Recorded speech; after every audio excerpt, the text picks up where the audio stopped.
그러니까 죽어야 사는 거거든요, 사실은. 그게 노무현 예. 정신이기도 예. 했지 않습니까? 조국 대표가 지금 살 수 있는 유일한 길은, 이분이 진짜 큰 정치인으로 다시 살 수 있는 길은 정말 제대로 죽는 모습을 주시는 길밖에 없어요. 네.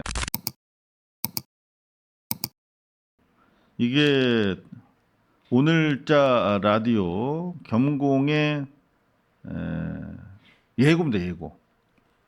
예고. 전날 예고가 떠요. 예. 그래야 이제 신문 기자들이 방송 기자들이 보고 이제 예고 기사를 쓰고 모니터를 하거든요. 근데 쭉 내려가 보면은 YTN 판결 의미 쭉 나오고 12.3 해서 김상우, 홍사훈, 노영희, 봉지욱 기자 그 나와서 쭉 이야기 풀고 조국 대표가 나온다는 거야. 조국 대표 얼마 전에도 뉴스공장에 나왔거든요. 근데 또 나와? 현안이 지금 상당히 다양하게 우리가 해야 될 얘기들이 많은데 네. 내 채널에서 뭐 내가 한다는데 무슨 상관이야? 그럴 수 있겠지만 이미 이거는 뭐 본인이 원튼 원하지 않든 상당히 퍼블릭한 방송이 된 상황이란 말이에요. 근데 조국 대표가 또 나오는데 그리고 조봉암 선생의 묘역을 참배한 의미에 대해서 이야기하는데 그래서 좀 어떤 내용일까? 왜 또 지금 나오나? 해서 모니터를 제가 했다는 거 아니겠습니까? 진짜 제가 그 바쁜 와중에. 이 바쁜 와중에 지금 청와대 기자와 함께 네. 청기 와 라이브 해야 되는데 네.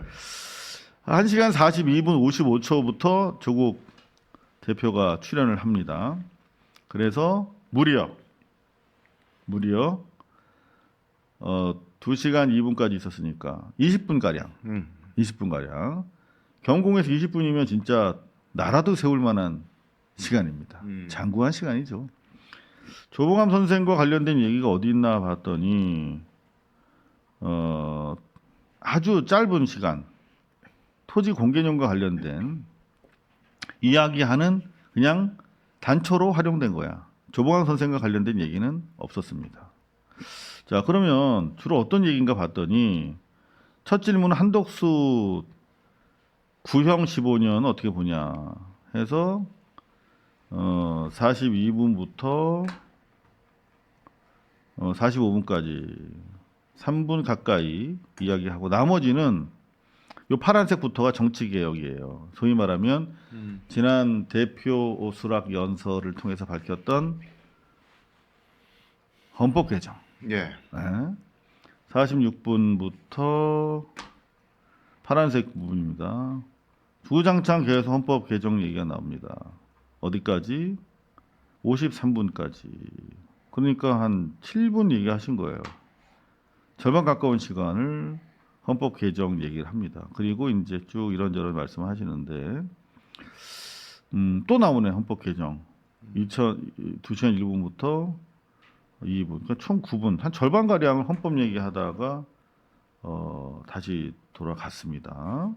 그러니까 이를테면 최근에 문재인 정부에 대한 비판적 평가 부분이라든가 강미정 씨가 제기했던 성추행 후속 대책 미비와 관련된 그런 따끔한 얘기는 없습니다. 그냥 조국 장관이 준비해 가지고 온 왜 지금 이 아젠다가 중요한지 인식하기 어려운 그런 얘기로 일관을 했는데 한 교수님 네. 이거 아무리 자기 개인 채널이라고 해도 좀 너무한 거 아닌가 이런 지적들이 많더라고요. 예, 그렇죠. 뭐 아니 지금 김어준 씨 채널을 개인 채널이라고 생각하는 사람이 어디 있습니까? 거기 뭐 접속자가 몇 명이고 또 거기 출연하시는 분들이 전부 다 어떤 좀 공적인 위치에 계시는 분들이 많이 나오는데 지금 저는 이 내용에 대해서는 제가 직접 보지 못했는데 지금 브리핑해 주신 거 보니까 좀 외람된 말씀이지만 조국 대표의 브랜딩 좀 오늘 저 방송을 하신 것 같네요, 거의 그죠? 예. 또 특별한 어떤 현안이 있다고 얘기할 수도 없고. 특별한 현안이 없을 때는 예. 보통 이제 그냥 조국을 위한 예. 조국의 방송이 이제 소위 말하는 브랜딩 방송의 특징인 예, 것이죠. 좀 안타깝습니다. 근데 제가 만약에 조국 대표님 같았으면은 이런 방송에 나와가지고 만약에 이런 좀 말씀하실 수 있는 기회가 주어졌다고 한다면 오히려 저는 좀 이거를 지금 상황을 좀 조국혁신당이 그렇게 국민에게 인기를 지금 얻고 있지는 못한 상황인데 이걸 좀 반전시킬 수 있는 그런 그렇지. 것을 오히려 좀 얘기하시면 좋았을 거라는 생각이 그렇지. 들어요. 오히려 그렇죠. 오히려 이런 부분 자기의 한계를 타개할 수 그렇죠. 있는. 예, 지금 보게 되면 이 조국 혁신당에서 주로 얘기하는 것이 지금 그 헌법에 대한 얘기도 말씀하셨는데 사실은 이 대의제 민주주의라고 하는 그 전제하에서 이루어지는 권력 구조의 개편에 대한 어떤 그 비슷한 얘기, 뭐 검찰에 대한 어떤 통제라든가 이런 것들도 보면은 이미 권력을 가지고 있는 사람들 사이에서의 그 권력 기관을 통제하고 견제하는 얘기만 하고 있는데 실제로 사실 그 사회를 일부 좀 진전시키려고 하면 여기 조봉암 대표님 같은 경우도 돌아가신 분이 원래 진보당 당수셨는데 진짜 이 국민 주권 정부에서 국민이 주권을 갖는다는 게 어떤 의미냐? 그럼 예를 들면 대의제 민주주의 안에서 이루어지는 이런 권력 구조의 문제를 넘어서서 직접 민주주의적인 어떤 것을 좀 쟁취할 수 있는 한 걸음 나갈 수 있는 어떤 그런 제도에 대한 말씀을 제안한다든가 또 실질적으로 국민이 주인이 될 수 있게 살 수 있는 효능감을 발휘할 수 있는 정치. 사실 문재인 정부가 하지 못한 것이 어떤 사회권적인 그런 개념을 펼치지도 못했고 또 경제적인 어떤 평등의 그런 문제로 나아가지도 못했고 지금 김어준 채널을 보게 되면은 실질적으로 국민의 삶이 일부 전진할 수 있게 하는 그런 식의 진짜 진보적인 정치에 대한 얘기들은 거의 없어요. 제가 볼 때는 어떤 권력 거의 투쟁처럼 보이기도 하는 심지어는 그런 문제가 되게 많고 또 말씀하시는 걸 보면 중도 진보를 우리의 어떤 그 진영으로 잡아야겠다는 말씀을 지금 브리핑 중에 하시는데 상대적으로 민주당이 중도 보수화되고 있다라며. 예, 그렇다고 한다면 이분이 지금 하시는 행보가 지금 호남 정치를 계속 하고 계시단 말이에요. 정청래 대표도 어떻게 보면 약간 그런 면들이 있고 그러면은 이런 그걸 좀 계기로 삼아서 진짜 본인이 이 민주당의 파일을 나눠 먹는 것이 아니라 민주진영의 파일을 확대하시겠다는 말씀을 처음부터 하셨던 분이란 말이에요.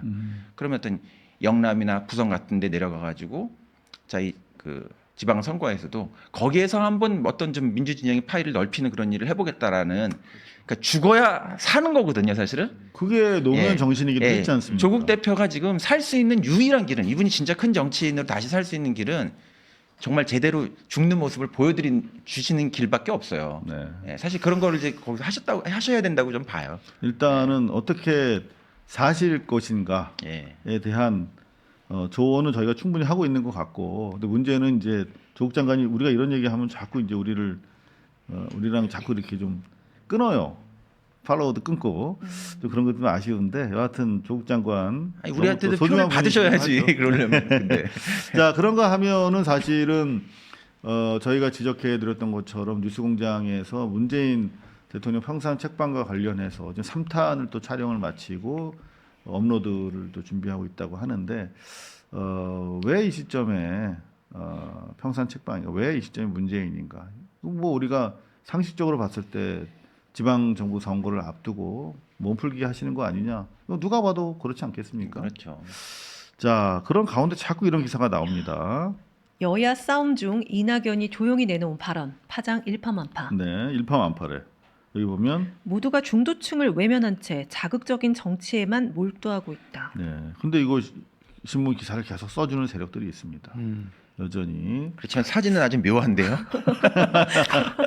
자 그런가 하면은 아주 이채로운 여론조사 결과가 나왔죠. 여기 한국 갤럽에서 뭐냐 어쟁이 뚜쟁이가 한 게 아니에요. 한국 갤럽에서 갤럽. 네. 네.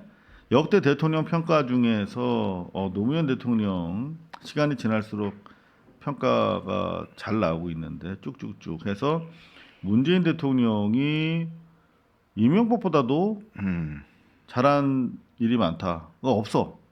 그런가 하면 잘못한 일이 많다가 이승만보다 많아요.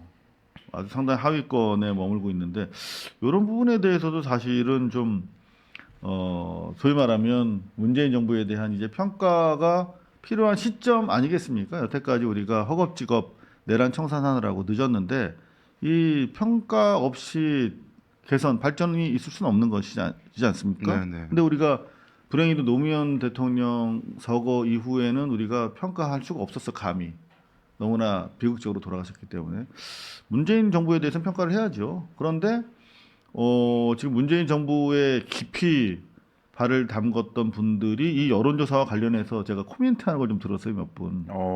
그랬더니 이거 시간이 얼마 지나지 않아서 그렇다. 어, 시간이 지나면 제대로 이제 알려지면 이제 뭐 또 고공비행할 거다 뭐 이렇게 얘기하는 걸 들으면서 문재인 정부 내내 들었던 어떤 그 기시감, 예. 정서, 진짜 모르는구나 우리 마음을 뭐 그런 생각을 좀 하게 됐었던. 두 분은 어떠셨어요?